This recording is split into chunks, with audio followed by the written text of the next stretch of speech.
To keeping their title hopes alive, it starts tonight. And you know who agrees with me? Head coach Ty Lue. Take a listen. I think urgency is the right word. Pressure and panic, I don't believe in that. I think we just got to take it one game at a time. They won the first 2 games on our floor. And we just got to take it one game at a time. When you're down 2-0, we come into another team's arena. It shows what you're made of. Our toughness and, like all year, just trust, sticking together.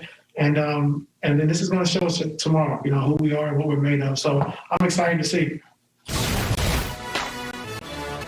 All right, Chris Broussard. These were your Clippers. Now look at the position they're in. Do you expect them to show up tonight? I don't, Jenna. And maybe it is because I was once such a believer in these Clippers, and they just let me down time after time. Maybe now I'm jaded. I don't know, but I don't expect them to show up tonight because the last 3 games that, where there was that real urgency, it's like, okay, they'll show up tonight. Their backs are against the wall. Get it done. They didn't.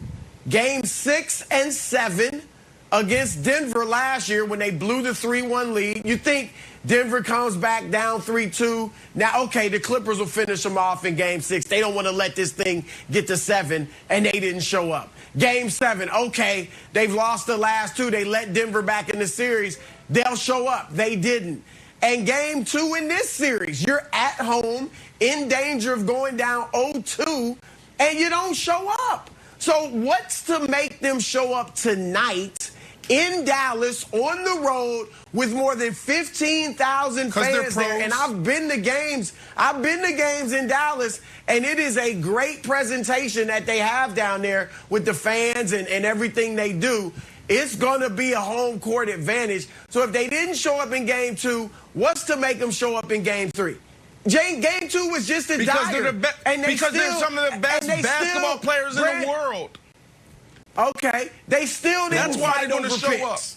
All right? They still didn't fight over picks. They still didn't take away anything defensively. Luka had his way, and then the supporting cast had his way. You always got to take away something. We're going to let Luka get his and stop everyone else. We're going to stop everyone else and let Luka get, or stop Luka and let everybody else beat us. They did neither. And the problem, Brandon, is not offense.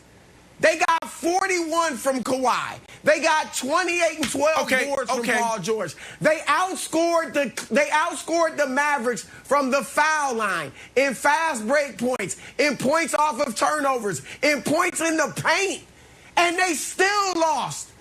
I picked them in 7. So here's the difference. I love for them to rally. Here's the difference. But where's the evidence? Luka's Luka. But do you expect Tim Hardaway, Porzingis, and everybody else, the others, the supporting cast, to be sensational again 3 games in a row? And then you look at the Clippers and Reggie Jackson, Marcus Morris, playoff Rondo. They didn't show up. Kawhi has been doing his part.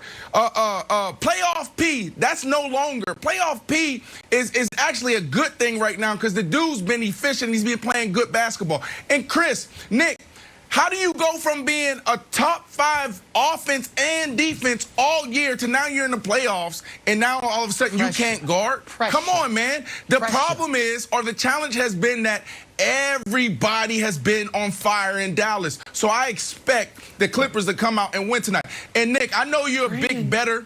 All right, I don't know anything about that, the overs, the unders, and all that. But I don't know if there's a bookie on Fox Bet.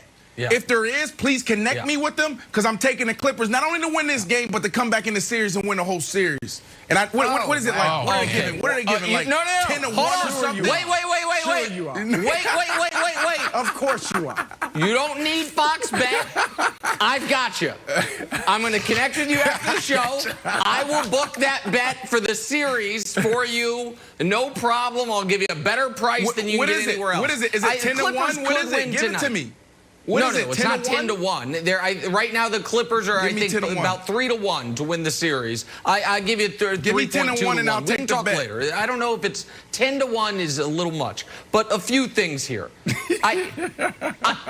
Brandon, you know why Tim Hardaway Jr. looks even better than Tim Hardaway Sr.? Because they're all practice shots. Because there is no defense. Because everybody looks amazing when they're wide open, except for, oddly enough, the Lakers shooters this series, but that's a separate story. Broussard, I don't think people fully understand the stakes for the Clippers in this series. Dan Wojcicki, who covers the team for the LA Times, said this yesterday jokingly to Zach Lowe. I'm going to say it totally seriously. If they lose this series, Broussard, they just got to move to Seattle. You got to start over. You got to see listen, nobody in LA cares about you.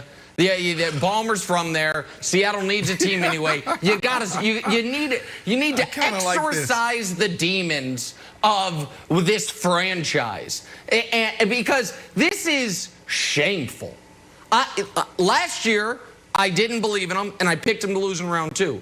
This year, I did kind of believe in them. I didn't think they could give the Lakers trouble, but I'm like, the Mavs can't guard, and the Mavs have one superstar, but no other even all-star. They'll be able to beat the Mavs, and I obviously don't believe in the Jazz, because who believes in the Jazz? And I'm like, okay, they'll be able to get to the conference finals.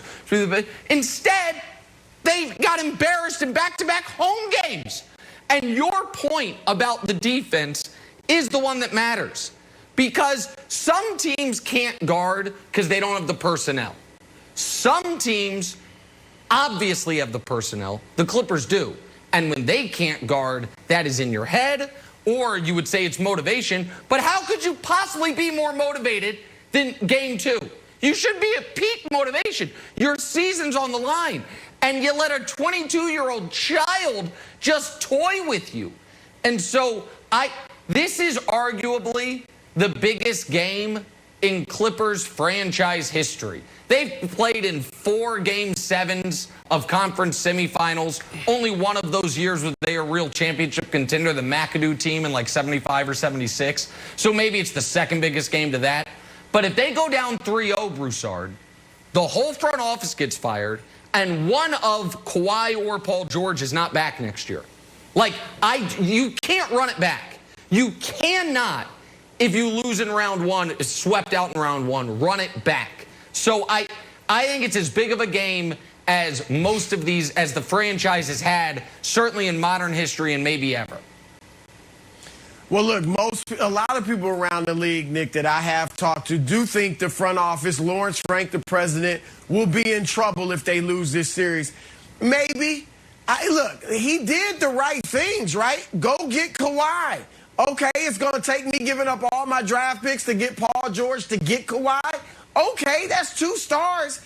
And Luke Kennard, I get it. That was a bad move. But I can't kill the front office. They haven't built the culture that they need there. That's for darn sure. But it'll be interesting to see what type of fallout is there. As far as moving to Seattle, I'd love that if it wouldn't cost me Kawhi. That's the problem. If they move to Seattle, Kawhi is free to be like, okay, I came here to go to be in Southern California. Now I'm out of here, and they got to start all over. I agree with you on playoff P or Kawhi. Kawhi, I want to keep. Paul George, I'm offering him for Bradley Beal. I'm offering him for Dame Lillard. I'm looking around the league and seeing what I can get for playoff P once this series is over. Wilds, can you help me out here before you dive into your take? Help me out here. Then why the heck did Chris and Nick pick the Clippers then? Why did they pick them? Just a week ago, they picked the Clippers to beat the Mavs. It just seems fickle to me. We were fooled. Well, I was trying to Throwing out the F word. we were fooled. I like that one. Well, I just felt like Broussard, Brandon, was trying to he started sort of planting the seeds of Brandon's Clippers. Last year was all Broussard's Clippers. So I just wanted to make sure once people trying to sneak takes, big takes into major early other takes, Nick, you're our resident legacy guy. Kawhi's legacy. Yeah. We talked about most to gain. Wow, if he won a championship, 3 championships, maybe 3 finals MVPs, took 3 franchises there, although he's part of the, Spurs dynasty. What if he loses this one? Do we start rewriting the history books on Kawhi? It's like, well, the first one, that's Tim Duncan and that's Pop. The second was sort of rent a superstar. They were just sort of ready to go. And then he went to L.A. and nothing happened. So does he actually have the most to lose legacy?